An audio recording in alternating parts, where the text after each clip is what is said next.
Hola y bienvenidos. Fíjense que el mundo esta semana recibió una noticia que impactó, más allá del país donde ocurrió, impactó en el análisis, en las reflexiones sobre la forma en que nos relacionamos. Me refiero al asesinato de Charlie Kirk, en manos, supuestamente, de un joven de 22 años del estado de Utah. Un joven de quien aún la Fiscalía no ha podido reconstruir cuáles son las motivaciones que hubo detrás. Pero ese asesinato terminó siendo catalogado por el amplio espectro en Estados Unidos como un crimen político, en un país con una tradición de crímenes políticos. De más está hablar, por ejemplo, en los años 60 con los hermanos Kennedy o Martin Luther King, el mismo Abraham Lincoln en el siglo XIX y ya los años más recientes, primero el atentado contra el presidente Ronald Reagan y luego el atentado contra quien era candidato y expresidente de los Estados Unidos, hoy nuevamente presidente Donald Trump. ¿Está Estados Unidos entrando en un nuevo ciclo de violencia política? ¿Es acaso un problema que hay que analizar? ¿Qué ocurre con el discurso de los políticos y los efectos que generan en sus seguidores? Y sobre todo, ¿qué ocurre con aquellos países con fácil acceso a las armas, donde la democracia parece estar amenazada por la fuerza? Esos son los temas que vamos a conversar hoy día aquí en El Mundo Hoy.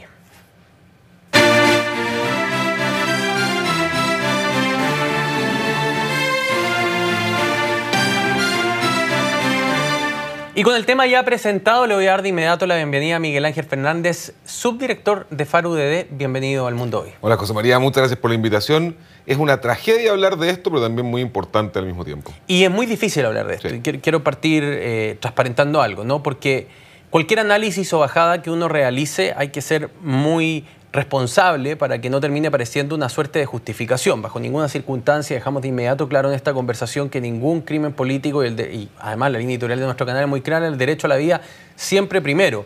Pero vale preguntarse cuáles son los motivos que están generando niveles de violencia en sociedades democráticas que parecían ser democracias muy estables, ¿no?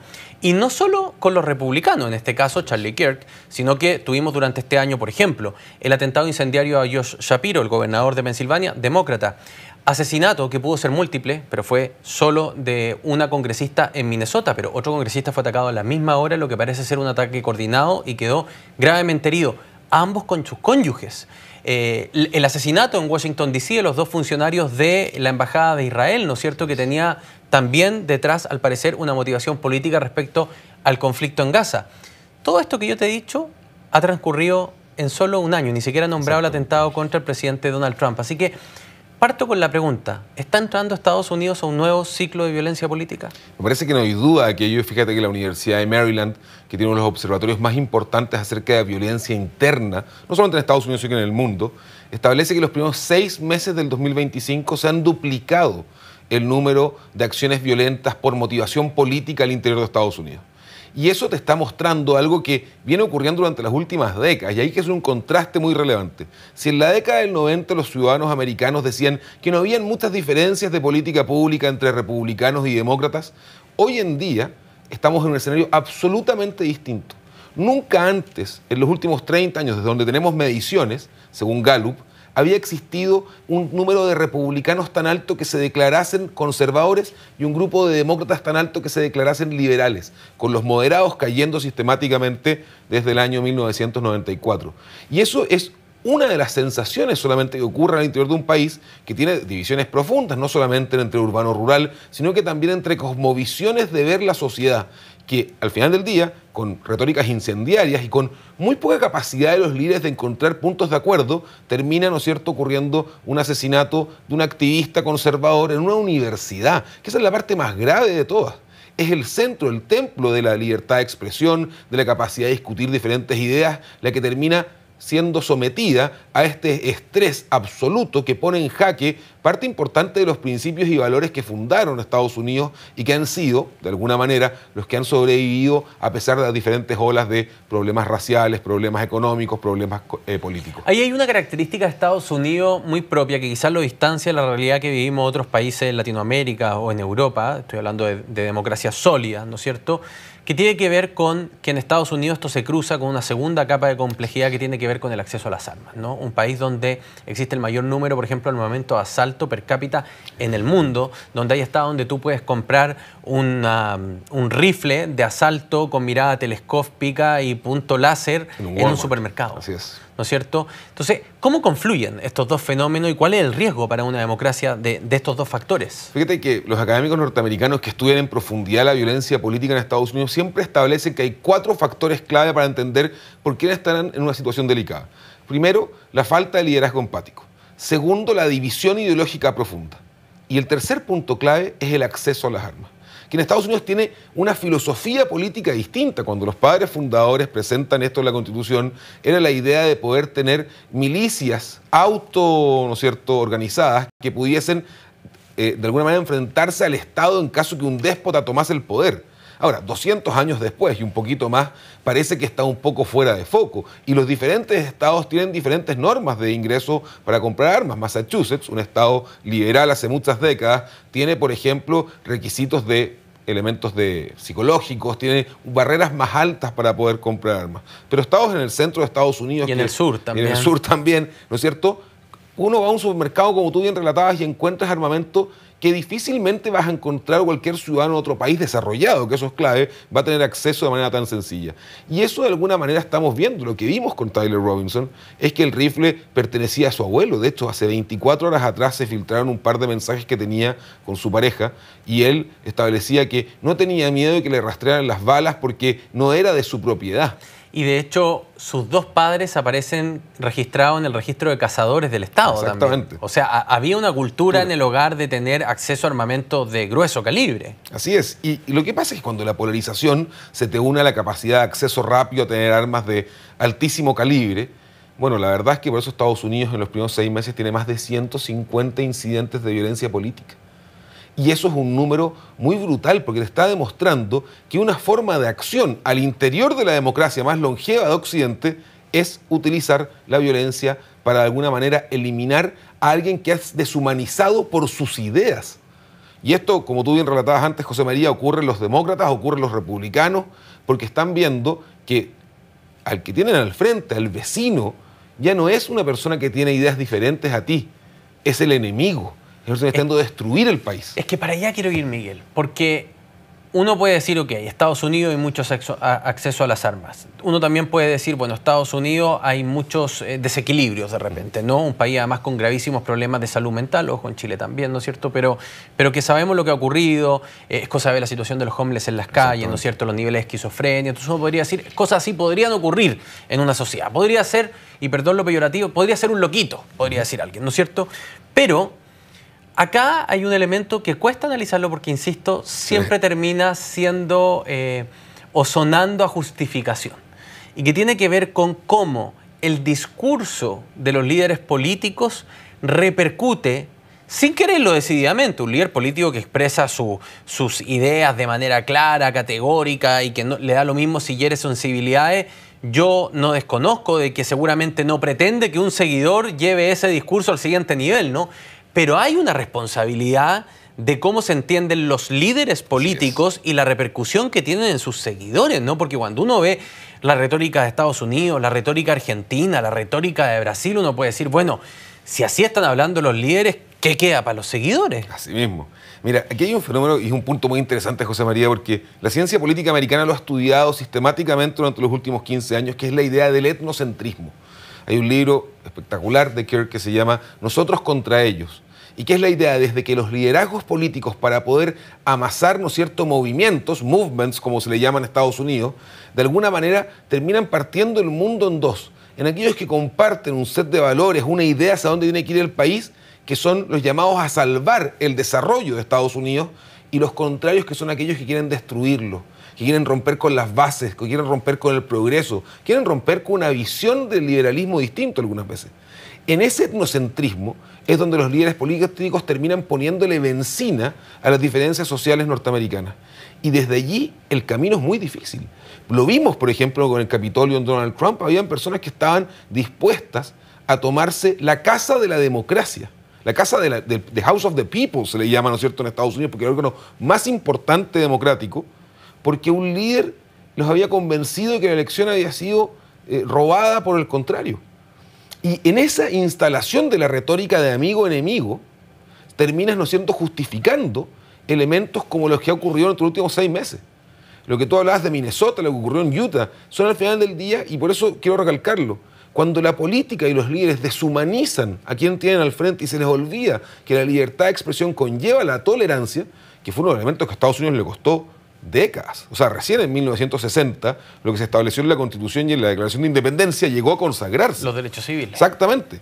Y estamos pasando en este momento en un país que está llamado a ser el faro en términos de derechos políticos y civiles por la construcción teórica que ha tenido en probablemente la cuna de los crímenes políticos más aberrantes del 2025 en el mundo occidental.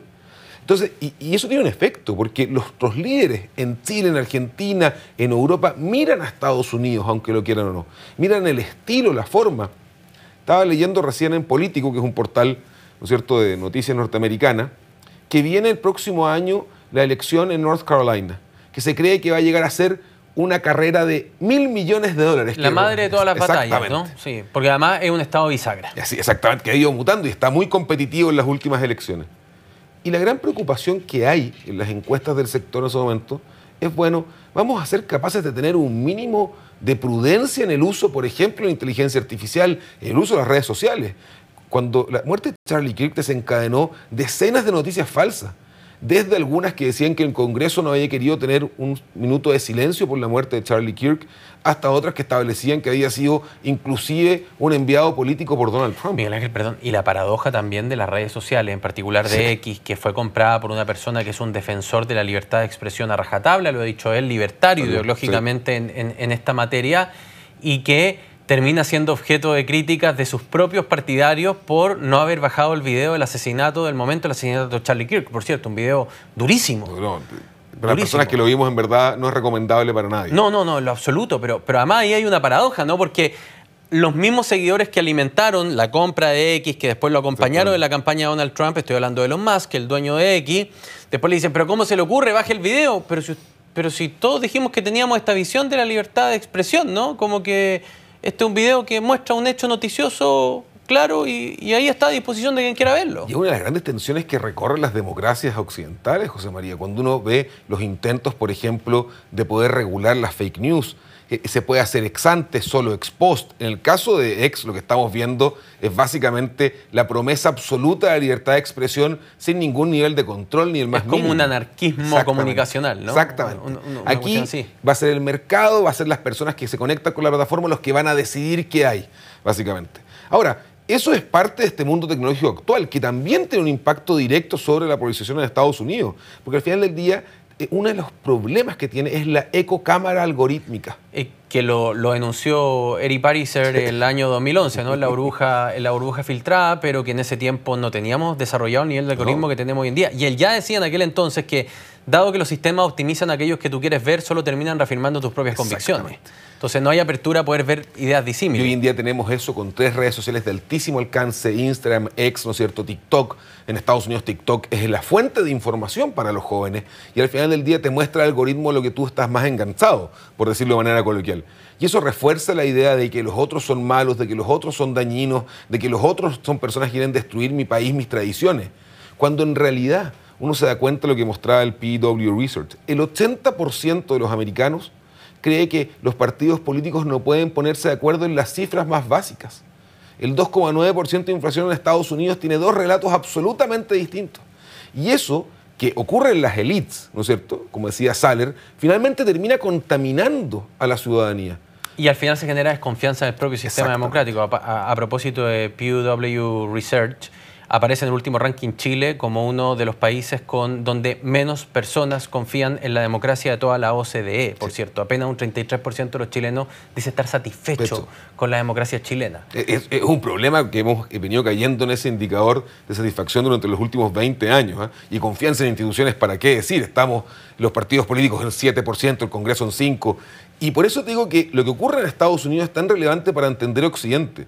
Porque los mismos desafíos que tiene Chile son desafíos que vemos en Europa con los movimientos de partidos más extremos. En Estados Unidos, la división que están teniendo republicanos y demócratas al final del día fuerzan a las personas a tomar una posición donde el contrario del frente ya no es que uno quiera votar por uno en una elección y no en otra, ¿no es cierto? Lo que termina ocurriendo es que hay gente que se sale del sistema político y por eso tenemos una elección que Donald Trump saca 80 millones de votos y gana, y en otra saca 73 y pierde, de alguna manera. Entonces, cuando ese fenómeno que está recorriendo Occidente probablemente está incubando el gran problema de la democracia, termina de alguna manera encendiendo los populismos, las retóricas incendiarias, termina rompiendo con los principios básicos de la democracia, que es el único sistema que hemos inventado hasta ahora que asegura la igualdad moral entre las personas.